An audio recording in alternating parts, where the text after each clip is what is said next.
Shemai, dyma fi eto gyda fy vlog am dysgu Cymraeg. Hello, it's me again with my vlog about learning Welsh. Yn dosbarth Cymraeg yr wythnos yma, nes I dysgu sut I gorffan ac ateb cwestiynau am bobl a pethau arall. In Welsh class this week, I learned how to ask questions about people and other things. Obviously, questions can be answered in the positive or negative. So here's an example. Ydy hi'n siarad Cymraeg?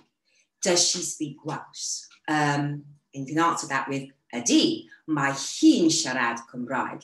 Yes, she does speak Welsh. Or, nai, nac ydy. Do hi ddim yn siarad Cymraeg?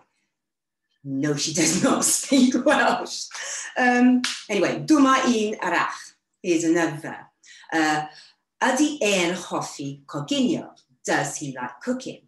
Nac ydy. Do e ddim yn hoffi coginio? No, he does not like cooking. Or, ydy, mae'n hoffi coginio? Yes, he likes cooking. Anyway, mae meddwl am coginio wedi wneud I mi eisiau bwyta.